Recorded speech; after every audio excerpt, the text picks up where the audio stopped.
So in this video we're going to go through the layout of 3ds Max, and we're also going to go through how to make a project folder in 3ds Max. To make a project folder is very simple. You just go up to the Max button here in the top left hand corner, click on that, go down to your Manage tab, and you'll see that there's a Set Project Folder button here. Once we select that, we can find the area where we want to save this. So I have already set up a Max folder, and then you can create Make New Folder. And in there you can type in whatever your project name is, such as Alleyway, and then click OK. If we go into that folder structure now, you'll notice that it has many folders. These are where your Max files are going to be saved. If you do any material libraries in here, they'll be saved in here. If you have any scene assets as well, such as textures, anything like that, they should all be saved in these folders.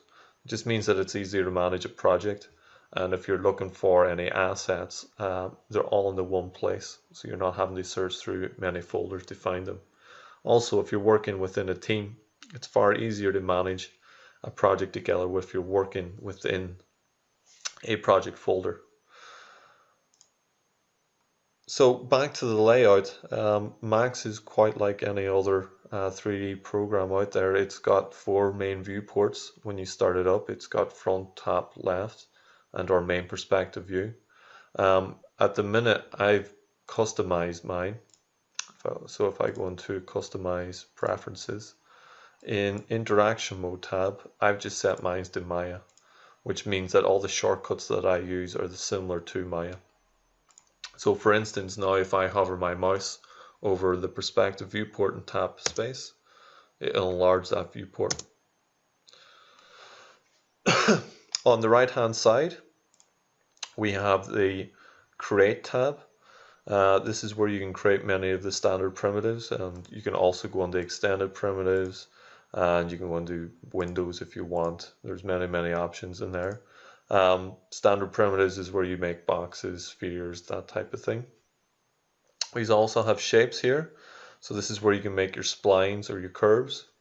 We also have lights. There's 2 different tabs for this. There's photometric and there's standard, and then there's other tabs for cameras, helpers, space warps, and systems in there as well.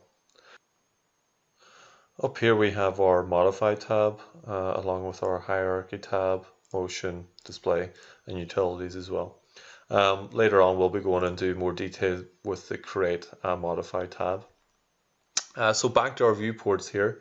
You'll notice as well in each one of these viewports you have these move cubes. So you can easily move around your scene using one of these, and then if you ever get lost or anything like that, there is a home button here that you can click on.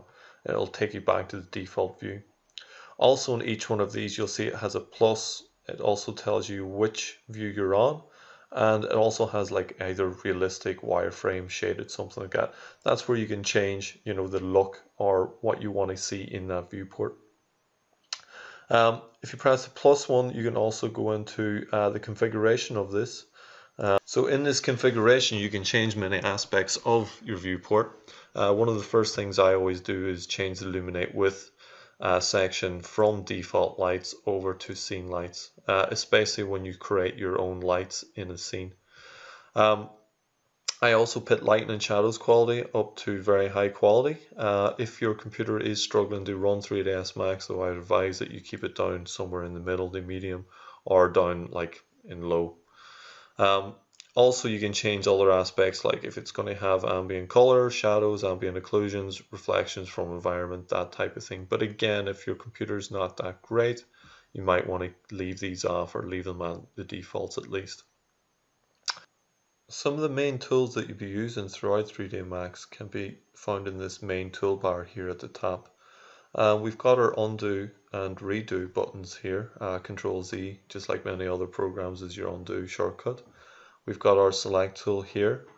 We've got many different types of selection types that can be found. If I click and hold here, you'll notice that we've got like an ellipse. We've also got like a polygon one, spray can, and stuff like that. I usually try and stick to my rectangular one. You'll notice if I press Q, Well, Q is your shortcut for the select tool, but if I repeatedly press that, it'll cycle through these tools here. So just to make sure that when you're coming over here and you find that you're selecting your objects in such a weird manner, it's most likely that you've pressed Q one too many times and that you're going through these tools. So just press Q until you get to your rectangular select tool. You'll also have your move tool here, which is W, your rotate tool, which is E, and your scale tool, which is R. Again, I'm using Maya shortcut tools here, so keep that in mind. I'm just going to make a box over on the right hand side. And you notice when I'm making this box that I've got all these key parameters that I can change. So these deal with the length, height, width, and the type or the amount of segments that we can have. If I press Q, you'll notice that these parameters disappear, okay? If you ever want to find them again, you can find them in the Modify tab. So Q again is your select tool, W is your move, and you'll notice when you go into your move tool that you'll have these arrow handles. So you can move these in any direction. What I would suggest that you wouldn't do is grab it by the middle, okay, and move it. For instance, if I was trying to move it in the x-axis here and I grabbed it by the middle and started to move it over, you'll notice that there's a good chance that it'll move up and probably in the y-axis as well. You can grab these handles together, so I can move it in the Z and X together, or if I move around I can grab it in the Y and Z, or if I look at top here I can go in the X and Y as well. E is my rotate, so again I have this kind of spherical handle. I can rotate it in any different axis, or I can grab it by the middle and rotate it around freely. Again, R is my scale tool, so I can scale this in any axis again. I can scale it by the middle to make it uniform, or I can grab it between, for instance, the Z and the X axis and scale it in only that direction, leaving the Y untouched. In the next set of videos, what I'm going to go through is how to turn this object into an editable poly, and how to select vertices, move them, rotate them, along with edges and polygons, and then use certain tools such as the extrude and connect tool to make more detailed objects.